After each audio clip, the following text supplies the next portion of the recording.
This is probably the most important thing that you should know about this update. If I type /bal, I can see my balance, 39,000. And if I were to kill myself, kills I, my balance remains the same. Now I just sold 200 netherite blocks and my balance is now 220,000. If I were to kills I again, as you can see, I lost 32,000 on my death. If you die with any balance over 50,000 currency, you lose 15% on death to either the killer or it just straight up evaporates into the server. But there is a way to keep all of your money safe. But first, after I tell you everything that's new in the update 0.43. One of the bigger features being that, as you see, it says a shiny dragon. B is just its tier. So this is a B tier dragon. Let me kill this thing. Come here, bro. Boom. They die and they drop one of their loot pool items. So that was a common drop, 1 to 3 sponge, and we got 3, nice. And you can get these alerts if you just type dragon alerts, turns them on and off. And if you want Discord, you can get Discord DM alerts as well. So you can see when's the next dragon respawning, who killed the dragon, and you also get to see the loot pool. Though I decided to hide the percentages with just like Counter-Strike themed colors of rarity. I should also add that the dragon, come back here, bro. The items that the dragon drop are dropped upon its like death spot. Whoever kills the dragon can still get the clan XP, so you're still able to like steal dragon kills for XP. Otherwise, you could just steal the item and all the XP, which kind of sucks. But yeah, now that we have our dragons, their loot pools, and their rarities, it opens the idea to add more cool things like custom dragon attacks or custom abilities and whatnot. But who freaking knows? But honestly, there's a bigger elephant in the room, and it's the TC changes. These TC changes usually wouldn't affect that much on the server, but this time it pretty much changes how your money works. And if you care about your money, then you should probably know that we have a /baltop command where it shows you the top 10 richest players on the server. This top 10 will not change, but the podium at spawn will, and the people who get the ranks. Instead of the richest players, it now displays the richest vaults. As you know, any clan member can put money into the upkeep through /TC upkeep and then just clicking this button right here. But if you use TC deposit, you can also deposit your money like that. Boom. And additionally, if you're a co-leader or above in your clan, you can also TC withdraw your balance. But you can only do so if your vault is placed, and you can craft one using 8 iron blocks and 8 diamond. Boom, boom, boom.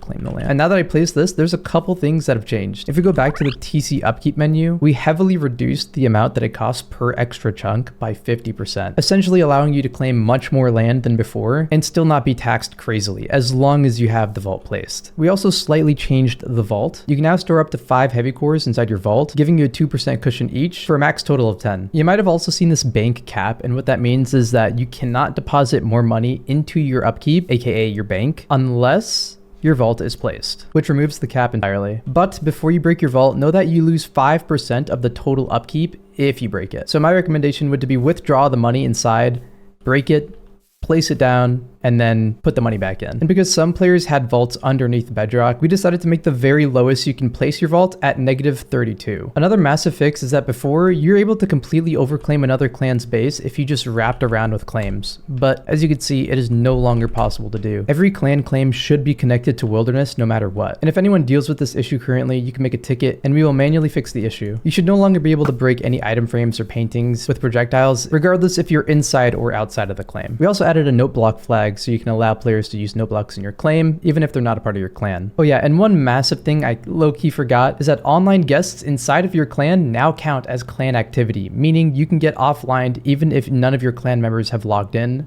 but a guest has. This is another prevention to make sure that bases can't be unraidable, though the ability to do so in the future might still come to life relatively soon, after fur fishing.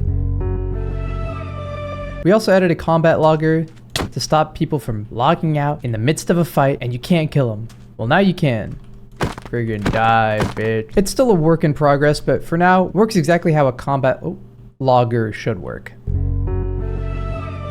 Players stuck in any inescapable trap can now use /stuck, which prompts you the message /stuck is a last resort. It will reset your respawn point to the server spawn, kill you, and death ban you for 1 hour, which will only apply after you fully confirm. A big part of this update was making sure that players can't get soft locked by any means possible without having to ban or disable any vanilla feature that comes with infinity traps. And for future reference, the death ban will only apply to the SMP game mode. And when I say ban, I mean like actually banned. Maybe you could use that time to reflect on why you actually accepted that TP in the first place. Another well-needed quality of life feature is /ignore. /ignore allows you to mute players in both voice chat and text chat, including messages, shouts, and roleplay messages. And to unignore someone, just type the same command again. And now that the dragons have insane loot pools that drop OP items, we removed both enchanted golden apples and heavy cores from chamber trials. For balancing reasons, this makes the most sense for our server considering it's a perpetual world with a limited border size, especially with what I'm about to say next. We decided to remove both netherite blocks and netherite ingots from the shop. Now hold your freaking horses, bro. Stop getting mad, bro. Like, it's not that serious. Because our world features a nether that's over 3 times bigger than our overworld, it would make much more sense if people actually went out and mined for netherite instead of just buying it in the shop. As much as I like the creative mode buying aspect, I no longer feel like it's right for our server to skip this level of progression in Minecraft. With the increased amount of elytras, I wanted to make the unbreakable elytra a lot more worth it.